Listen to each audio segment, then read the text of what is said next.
नमस्कार. बाहेर हॉटेलमध्ये जाऊन पनीर मसाला खाणं सर्वांनाच आवडतं. पण आज आपण बनवूया घरच्या घरी चमचमीत पनीर मसाला. याची ग्रेव्ही इतकी परफेक्ट होईल की घरच्यांना ओळखणारच नाही की हे घरी बनवलंय. ही ग्रेव्ही बनवण्याची सिंपल पद्धत तुम्हाला पण जाणून घ्यायची असेल तर व्हिडिओ शेवटपर्यंत नक्की बघा.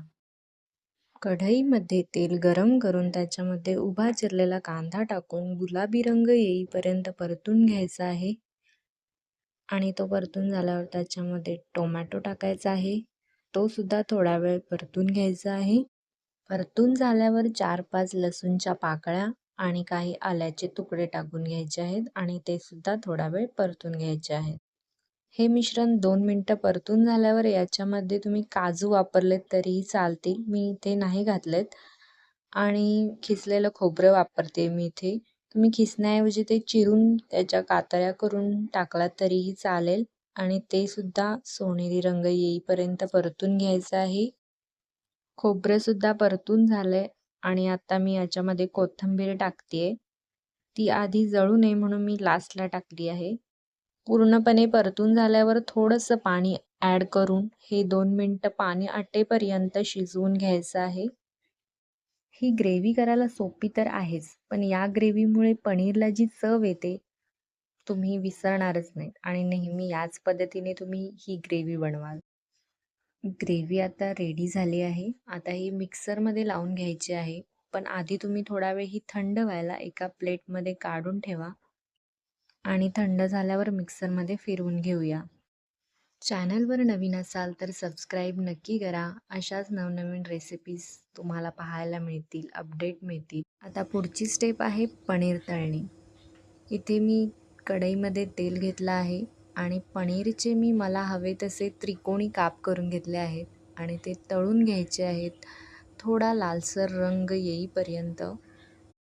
बरेचसे लोक पनीर तळणं स्किप करतात, पण पनीर तळल्यामुळे थोडा क्रिस्पी आणि टेस्टीपणा येतो. तुम्ही काय करता कमेंटमध्ये नक्की सांगा.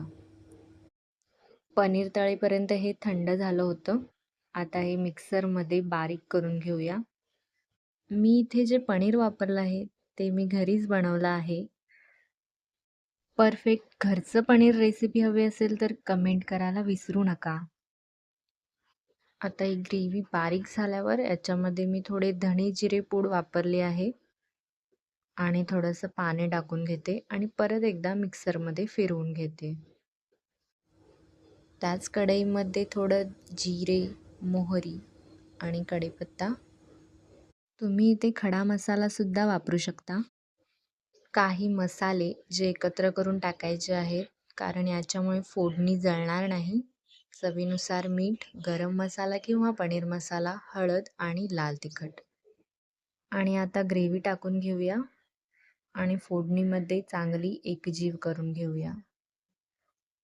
ह्याच्यामध्ये थोडंसं पाणी टाकून 2-3 मिनटं वाफवून घ्यायची आहे. आधी ही ग्रेव्ही पनीरशिवायच वाफवून घ्यायची आहे, कारण पनीर तसंही फ्राय केलेलं आहे. त्याला जास्त शिजवायची गरज नसते.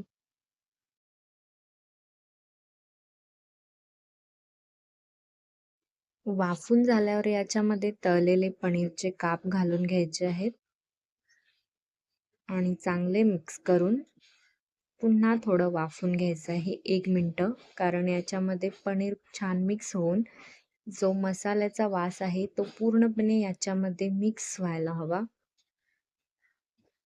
अजूनही व्हिडिओला लाईक केलं नसेल तर करून घ्या, शेअर करा आणि कमेंट करा. चला तर मग आता तयार आहे आपला टेस्टी पनीर मसाला, जो दिसायलासुद्धा इतका छान दिसतोय आणि चवीलासुद्धा छान आहेच.